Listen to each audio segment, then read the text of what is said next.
You're with Julian on the Brown Notes, and on International Women's Day, are biological women being erased? And who better to discuss women's rights than a white, straight Anglo-Saxon male?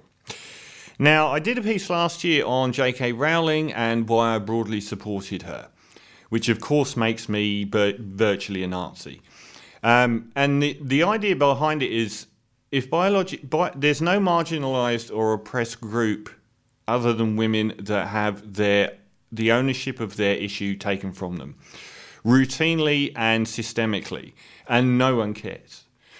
And if a feminist stands up and says that, they're labelled usually a TERF, a trans-exclusionary feminist, and the irony in that is that is again talking through women after giving their ownership of their issue to another group, in this case trans women, which is the most common. But routinely, they are denied ownership of their own identity. If they want to define themselves by their biological makeup being important to them, you can't. You're a bigot, apparently. This doesn't happen to other groups. The words to describe them aren't allowed. They just routinely are erased. There's no way that it's okay to talk about any other marginalised or oppressed group talking over the top of them, talking only about their issues after you've included another group. And this is across the board, and it really does wind me up. I think it's a fairly benign thing to say that if a biological woman wants to define herself, she should be the one to define herself. We shouldn't then say, you can't because it upsets another group. That doesn't happen to anyone else. They should have the ownership of their politics and their story and their story. They're growing up as a biological woman, then gets not included as being part of being a woman. And this is the only group it happens to. And I wanted to use a few examples. And the interesting thing about it is that the ownership of their own issue and their politics and their story and everything else and the definition of self is often erased by activists in the name of activism to give other groups rights. It's not like the right wing are coming in and being anti-feminist as they are. There's a lot of activists on the left that are doing it to women, and women aren't allowed to say that. We saw some fairly obnoxious examples with things like tampon ads and so on, where they just erase the fact that you can call them women because there's another group who that are trans men who also have uteruses and have periods and so on. And that's fair enough, but what I don't like is erasing the term women. I said during that piece last year, I'm happy to call trans women just women, but I'm not renaming women something else. It's their identity. You don't talk over their identity to give someone else rights. I'm happy for other groups to have their rights as long as it doesn't impinge on another group's rights. And I'm going to be covering the issue of trans sports, but not from this angle, in a little bit. But a few examples of how this happens routinely. In Sydney, a couple of weeks ago, the University of the ANU, which I think is in Australian National University in Canberra, I think it is, wanted to replace a lot of gender-specific language. Now, when it comes to rights, I'm happy for words to become included, but I don't like erasing words that are used specifically to define biological women.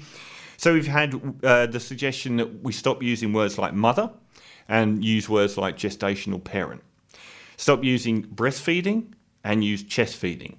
Now, this one also included father as well, but it seems that the overwhelming amount of these names that they wanted changed were to do with women and the fact that trans men or trans women aren't inclusive in this language. But you're talking over the top of the largest group on earth, numerically, to give rights to others who are in a very small group, a very marginalised and oppressed group, but a much smaller group. And I don't think that it's right to be able to talk over the top of women as routinely as we do. And I thought a really interesting one was Twitch, which is a gamers streaming service. Now, this is an example of what I'm talking about. They introduced, to replace the word women, women spelt with WOMXN. So that was defined to be a gender-neutral term for women because that would be inclusive of trans women, for trans women. And then there was an outcry about it by trans women saying that they were just women and that was exclusory to them to say that they were different to normal women. You'll notice at no point in this argument, either in the instigation of the word women with an X and the removal of it, were women ever involved, biological women. No one has heard from this mysterious species. You know, it was introduced because of trans women and trans women didn't like it, so it was taken away. I haven't seen a quote from a woman on this issue, which is the usual case. And another recent one I saw was Space Jam, the 1990s animated movie about basketball. Now that's been in the news because of Lola the bunny, who was hypersexualized in the original cartoon and has been made less sexually overt in the new character. Every time we do this, they remove her breasts, as though making her more like either a child or a boy is somehow better for women. Why is she not allowed to have breasts? Why is it more empowering for women to look less like women and to look more like a boy? It's just bizarre to me. And why is a woman's curves? I mean, why is a woman's breasts the only thing that they can be attributed to is sexy? So if you remove them and make them less like a woman, that's somehow more empowering and better. And what's wrong with women being sexual anyway?